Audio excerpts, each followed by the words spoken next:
I think I've been reading books wrong all along. Maybe you have too.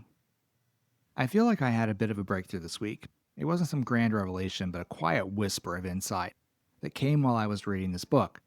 I read a lot, and I've noticed that when I read, I often find myself asking, why are you not more like this person?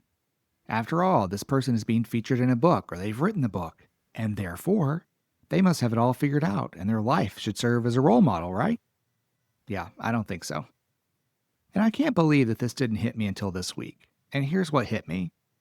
When reading about someone, don't read to learn how to become more like them, but do read to learn how they became more of themselves.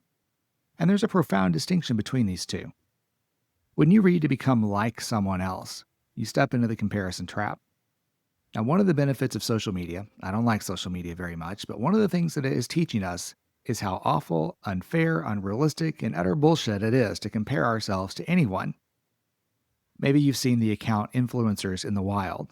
It's this Instagram account that just captures influencers being influencers, and it shows us the whole frame of their staged reality, and it is fascinating, it is revealing, and it is hilarious. Reading to become somebody else keeps us chasing what's wrong with us. It fuels questions like, why can I not get my shit together like they have? Now, at best, this kind of talk damages our self-worth. But at worst, it sets up this weird guru worship dynamic, and there's more than a few Netflix specials that show just how badly those end up going. The other way of reading a book about someone is the way in which we look for clues about how they stepped into more of who they are. And I think this is the real gift of a good book. Because these can be examples of how to show up fully expressed. It shows us what a fully expressed human being can look like in at least one area of their lives. Not pretending, not posturing, but free. Free from any past or circumstances or old stories. Free to just be who they really are. And that's what we should be looking for in our studies. But we're not trained this way growing up. We're trained to fit the mold, to fit in, to contort ourselves to the tribe. And for a gay man, this is an acute part of my reality. Before I came out, the goal was simple.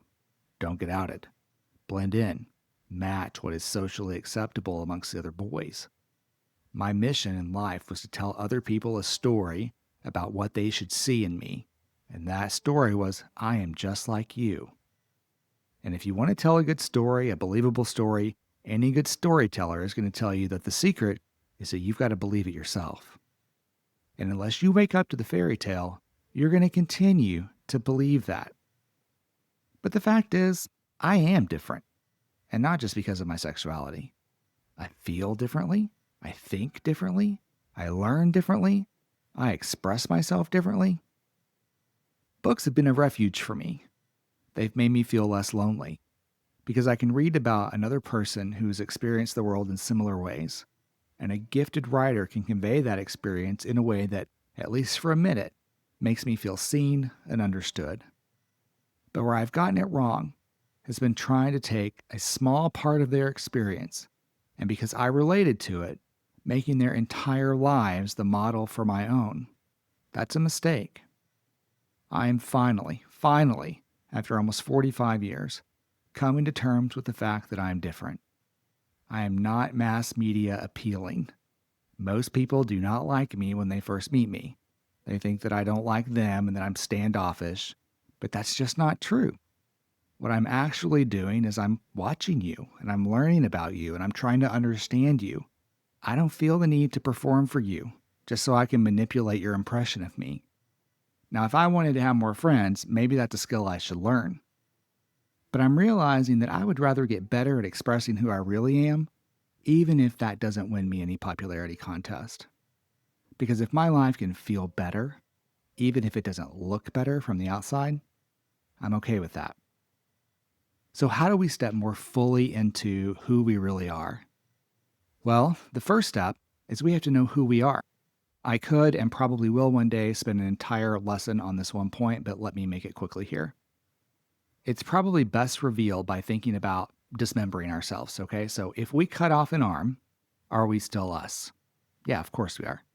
What if we lose a toe? Are we still us? Of course. So we're not our body. Can we agree on that? We are not our body.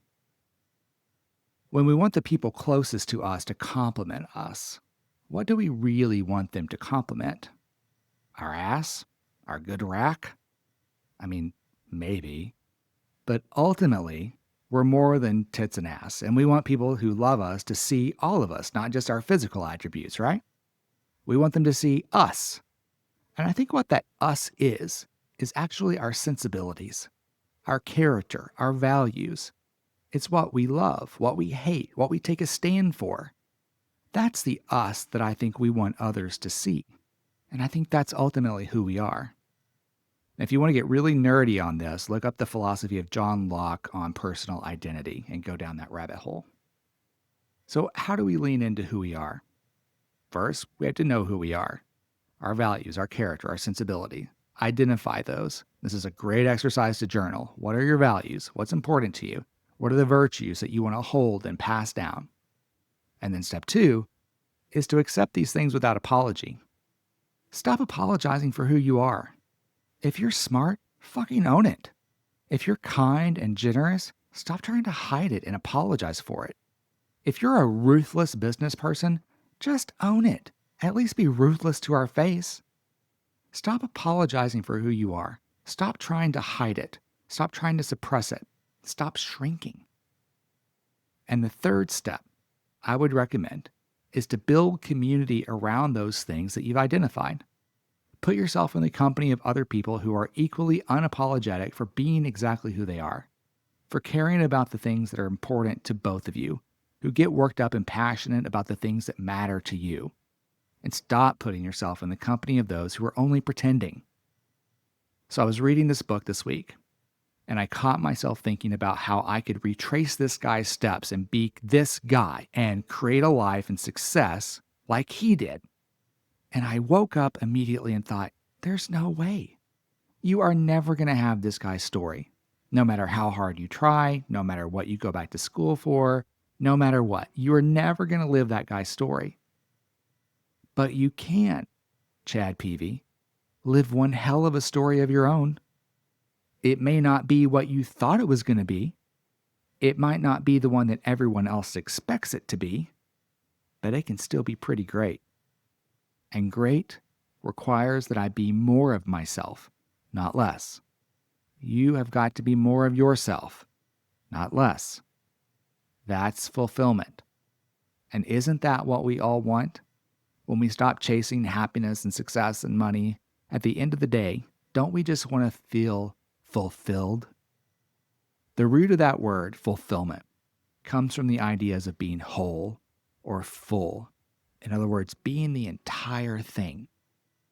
So if you want fulfillment, if you want to feel more like yourself, then you have to stop hiding who you really are. You got to stop playing small. You have to stop self-imposing that you be less.